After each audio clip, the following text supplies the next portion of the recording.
कैलासवासी पंढरीनाथ पाटील उर्फ भाऊ यांच्या स्मृतिप्रित्यर्थ आयोजित विवेकानंद व्याख्यानमालेच्या शेवटच्या दिवशी आपणा सर्व उपस्थितांचे शब्दसुमनांनी स्वागत। आज आपल्यात वंचित तथा फासेपारधी बालकांच्या शिक्षणासाठी झटणारे कृतिशील कर्मयोगी माननीय श्री मतीन भोसले या व्याख्यानमालेचे शेवटचे पुष्प गुंफण्यासाठी उपस्थित आहेत। देशाला स्वातंत्र्य मिळवून देण्यासाठी देशातल्या सर्व जाती धर्माच्या माणसांनी लढा उभारला। इंग्रजांना सळो की पळो करून सोडले। यात अनेकांनी आपल्या जीवाची बाजी लावली, काही फाशीच्या तख्तावर गेले। अगणित लोक इंग्रजांच्या बंदुकीच्या गोळीचे शिकार झाले। भारत मातेच्या सुपुत्रांनी या देशाच्या मातीला आपल्या रक्ताची आहुती दिली। आदिवासी समाजही यात मागे नव्हता। बिरसा मुंडा स्वातंत्र्य लढ्याच्या इतिहासात ठळक दिसणारा हा तारा आजही लखलखताना पाहावयास मिळतो। फासेपारधी ही एक जमात, डोंगर दऱ्यात राहणारी काटक आणि शूर या फासेपारधी समूहाने सुद्धा स्वातंत्र्य लढ्यात उडी घेतली। चित्याच्या वेगाने पळणाऱ्या या समूहाने इंग्रजांची दमछाक केली। फासेपारधी समाज इंग्रजांच्या हाती लागत नव्हता, तेव्हा इंग्रजांनी चिडून जाऊन फासेपारधी या समाजाच्या कपाळावर गुन्हेगारी जमातीचा शिक्का मारला। कालांतराने देशाला स्वातंत्र्यही मिळाले, पण परकीयांनी मारलेला गुन्हेगारीचा शिक्का आज 21व्या शतकातही स्वकीयांना पुसावासा वाटला नाही, ही या देशासाठी दुर्दैवाची बाब। देश डिजिटल होतोय असं कानावर येतंय, देश महासत्ता होणार असंही सांगितलं जातंय। स्वातंत्र्यानंतर देशाने प्रगतीची भरारी मारली असंही बोललं जातं, पण देशातल्या प्रचंड मोठ्या अर्धनग्न समुदायाकडे पाहिलं की हे पूर्ण सत्य नसून अर्धसत्य आहे। हे ज्यांचे मेंदू ऍक्टिव्ह आहेत त्यांना मान्यच करावं लागेल। शहरातल्या ट्रॅफिक सिग्नलवर भीक मागणारी लहान मुलं, वृद्ध माणसं, धडधाकट दिसणारे हे लोक कोणत्या देशातले आहेत? बस स्टँड, रेल्वे स्टेशनच्या प्लॅटफॉर्मवर अत्यंत दरिद्री आणि बकाल जीवन जगणारे हे लोक कोणत्या ग्रहावरून आले आहेत याचा आम्ही कधी विचारही करत नाहीत। कचरा वेचणारे, भंगार गोळा करणारे, दारोदारी चतकोर भाकरीसाठी भीक मागणारे हे हाडामासाची माणसं या देशात कुठून घुसखोरी करून आले की कसे याची आम्हाला कल्पनाही नाही। मोठ्या शहराच्या फुटपाथवर उड्डाण पुलाच्या खाली आपले वेदनामय संसार कसे बसे ओढणारे हे लोक आकाशातून आले की भूमीतून उगवले हे समजून घेण्याचा प्रयत्नच आम्ही कधी केला नाही। रानावनात पोटाची भूक भागवण्यासाठी तितर, बटर, ससे, लांडगे आणि आपण ज्यांची कल्पनाही केली नाही अशी पक्षी आणि प्राण्यांची शिकार करून दिवस काढणारे हे कोण लोक आहेत? त्यांना आपण कधी ओळखणार आहोत का? वेळ प्रसंगी शिवारातल्या पिकाची छोटी चोरी देखील या माणसांना थेट तुरुंगात घेऊन जाते।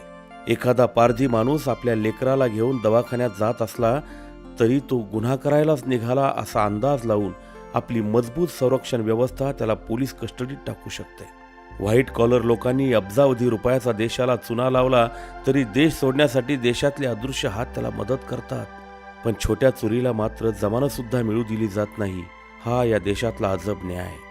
हे वास्तव चित्र पाहून मतीन भोसले यांच्या बालमनालाच या प्रश्नांची उत्तरं शोधण्याचा आणि प्रश्न सोडवण्याचा ध्यास लागला, तो आजतागायत। महात्मा ज्योतिबा फुले यांनी या देशातील माणसांच्या अधोगतीला अविद्या हा शापच जबाबदार आहे हे ओळखून शिक्षणाची मुहूर्तमेढ रोवली आणि पारधी जमातीतील मतीन भोसले यांनाही या अविद्येच्या शापाची ओळख पटली आणि मग शिक्षकाची नोकरी सोडून गावोगावी फिरून फक्त राज्यातच नाही तर परराज्यात जाऊन 188 मुलं मुली त्यांनी शोधून काढली। कोलंबसाने अमेरिकेचा शोध लावला तर मतीन भोसले यांनी नरक यातनेच्या अंधारात चाचपडत फिरणाऱ्या कोवळ्या जीवांना शिक्षणाच्या प्रकाशात आणले। हा शिक्षणाचा प्रकाश त्यांनी प्रश्नचिन्ह या काट्या तुराट्याच्या शाळेच्या रूपानं अधिक तेजस्वी केला आहे। पण हा आरंभही सुखदायी नव्हता।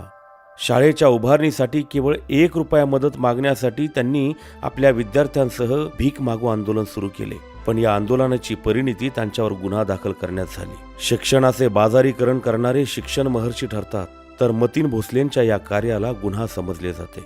समृद्ध लोकांच्या समृद्धतेसाठी समृद्धी महामार्ग बनवला जातो आणि त्यात मतीन भोसलेच्या शाळेच्या इमारतीचा बळी दिला जातो।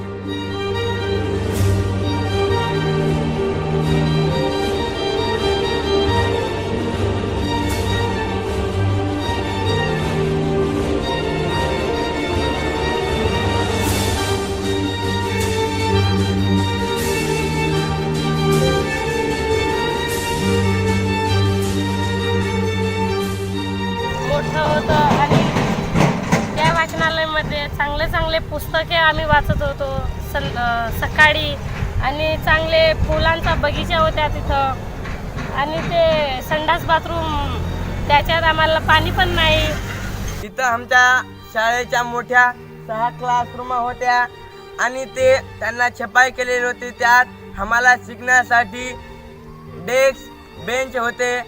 ते सगळे समृद्धी महामार्गामध्ये गेले आणि आता आम्हाला या टिनाच्या रूमात शिकायला बसावं लागते. तिथं 6-6 फुटांचे साप निघतात बरसातामध्ये. त्या सापांनी एखाद्या पोराला जर डाऊन्स केलं तर त्या पोरांची जगण्याची आवश्यकता नसते. अशा या परिस्थितीला आम्ही पार करून त्या शाळेत शिकत आहोत. आमचं हे प्ले ग्राउंड होतं खेळाचं, ते प्ले ग्राउंड आम्हाला आता खेळायला भेटत नाही आहे. मतीन भोसले यांची ही शाळा आता प्रश्नांच्या शोधात निघाली आहे.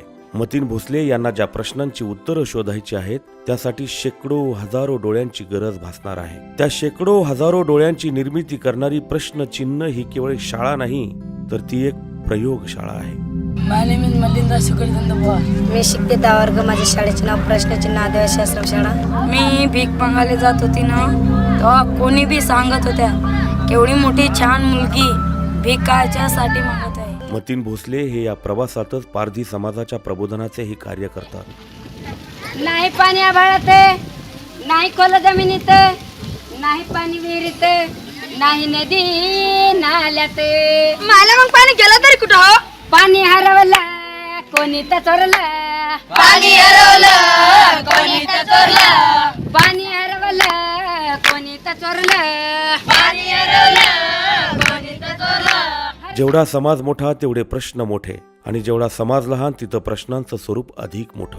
जात पंचायत ही या भटक्या विमुक्त जातीला लागलेला एक शाप आहे. उच्च शिक्षित लोकही या समाजातील जात पंचायतीपुढे गुडघे टेकतात. पारधी समाजातील जात पंचायत मिटवण्यासाठी मतीन भोसले यांना भ्रमंती करावी लागते. त्यांची ही पायपीट आणि त्यांच्या परिश्रमातून तयार झालेल्या प्रयोगशाळेतील मुले या समाजाचा उद्या कणा होणार आहेत यात वाद नाही.